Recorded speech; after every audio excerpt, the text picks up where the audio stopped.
So last week we heard from Mark Phillips, a gentleman who has done a lot of work with the CIA, NASA, and other alphabet organizations. And he had freed a high-level slave by the name of Cathy O'Brien. Her story is important because it ties directly to the state of Tennessee, Nashville, Tennessee to be exact, and even to my local community right over the hills here, Maryville, Tennessee. So without further ado, part two.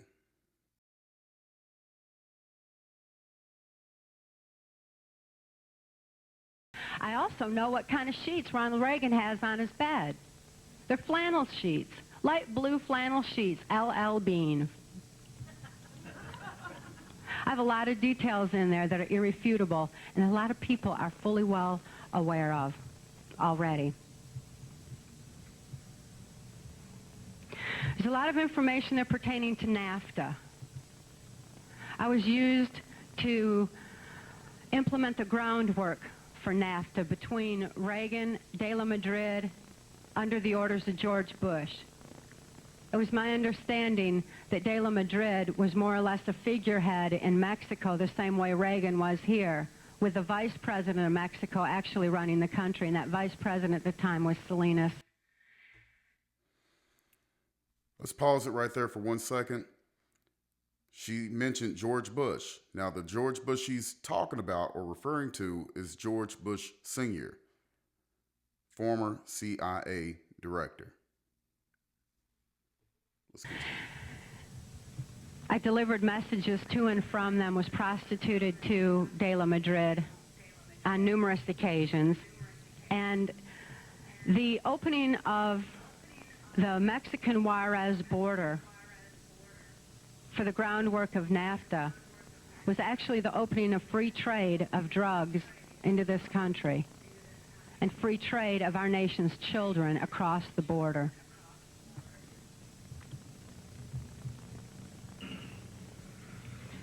I was also involved in drug operations, the CIA's so-called war on drugs. It's my experience that the only war on drugs was the CIA eliminating their competition.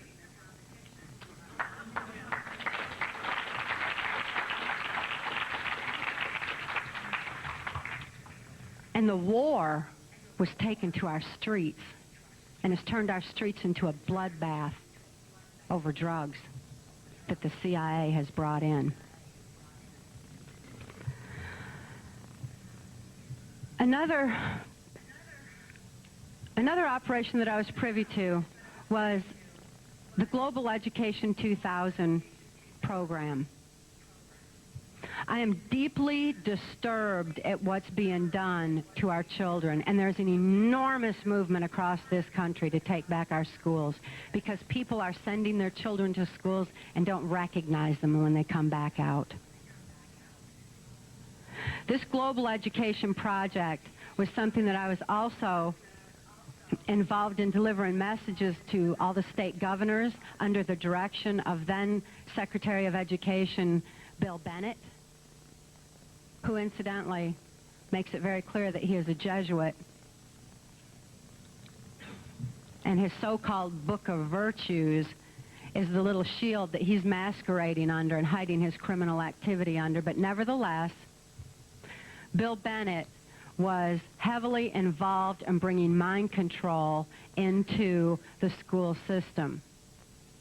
It's interesting to note, too, that Bill Bennett later went on to become George Bush's so-called drug czar. I also, in my work with that I was forced to carry out for this Global Education project, I was involved with former Tennessee Governor Lamar Alexander. Lamar Alexander later went on to become an education secretary. Look what he's done to our school system. I know for a fact since 1977, when I was subjected to an occult ritual in Nashville, Tennessee, that Lamar Alexander believes in using Satanism as a trauma base for mind control. And now Lamar Alexander's vying for the office of president?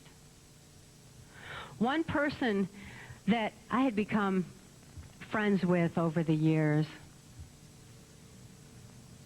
although as a mind-controlled slave, I couldn't think for myself, and I couldn't think to make any friends, and I had this obnoxious cover personality that really kept people at a distance. I acted like an airhead, you know, and which was really somehow fitting when I had my handler was so much older than I was, and we were traveling the country music industry. People just assume that's the way things should be. Well, nevertheless, I developed a friendship with one girl that I had been traumatized with. This friendship was one that was derived from having endured severe trauma together, mind control programming at Youngstown Charm School, where U.S. Congressman Jim Trafficant decided when girls had learned their lessons sexually and could leave that torturous place.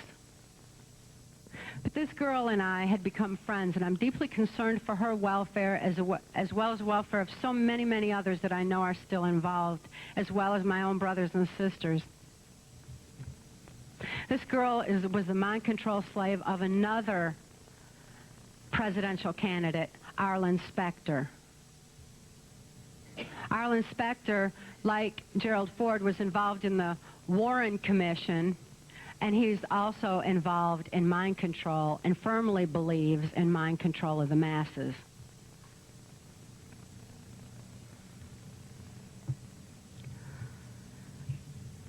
These different operations that I was forced to participate in was something that I never would have done had I had my own free will. But I'd lost my free will until I was deprogrammed.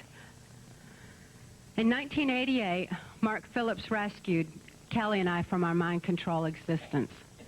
As he stated, Kelly went into the hospital with respiratory failure because when she felt safe for the first time in the safety and serenity of Alaska, the memories of what she had endured began flooding her mind. And as quickly as that happened, she went into respiratory failure and went into the intensive care unit.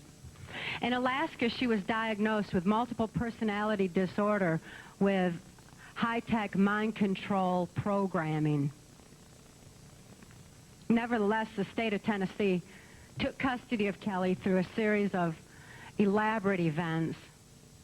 And when they took custody of her, they refused to accept any documentation from outside the state of Tennessee. They claim that there's nothing wrong with her and have denied her rehabilitation due to who and what she would remember were she allowed to be rehabilitated. Kelly remains a political prisoner in the custody of the state of Tennessee.